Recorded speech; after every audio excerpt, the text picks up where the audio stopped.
Saya Wali. Assalamualaikum warahmatullahi wabarakatuh. Baik, sebelumnya izinkan saya memperkenalkan diri. Nama saya Haji Mahendra Pratama dengan NPM 251 2011 149. Dengan dosen pengampu Bu Siti Khair SHI MH. Baik, di sini saya akan menjelaskan atau mempresentasikan materi terkait tentang susunan negara dengan mata kuliah Ilmu Negara. Baik, tanpa berlama-lama langsung saja kita ke inti materinya. Cekidot. Jadi, Udah mulai. Jadi yang pertama itu ada pengertian susunan negara. Nah, jadi pengertian susunan negara adalah suatu negara diorganisasikan untuk menjalankan kekuasaan pemerintah di wilayahnya, termasuk bagaimana antara pemerintah pusat dan daerah diatur. Nah, ini ada menurut para ahli juga. Jadi menurut Miriam Widiarjo 2008, susunan negara menentukan hubungan antara pusat dan daerah serta pembagian kekuasaan. Nah, itu adalah tentang pengertian susunan negara dan ada juga menurut para ahli. Oke, langsung saja kita lanjut. Nah, yang kedua ada macam-macam susunan negara. Nah, macam-macam susunan negara ini dibagi menjadi dua. Yang pertama ada negara kesatuan dan yang kedua ada negara serikat. Negara kesatuan unitaris adalah negara dengan struktur tunggal, kekuasaan tertinggi di pusat meskipun bisa ada desentralisasi atau delegasi ke daerah. Contohnya Indonesia, Jepang, dan Prancis. Nah, negara kesatuan ini merupakan kekuasaan yang tertinggi. Nah, itu ada juga berikut dengan contoh-contoh negaranya.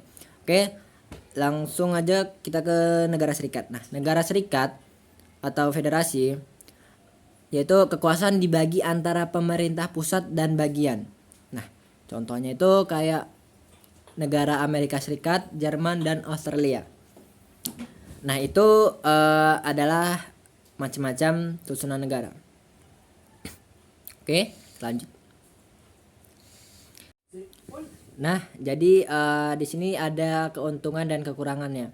Nah, di antara negara kesatuan dan negara serikat ini tersendiri ada memiliki keuntungan dan kekurangannya masing-masing.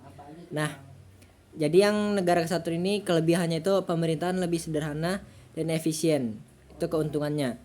Dan kekurangannya itu resiko kekuasaan terlalu terpusat. Nah, itu kurangnya.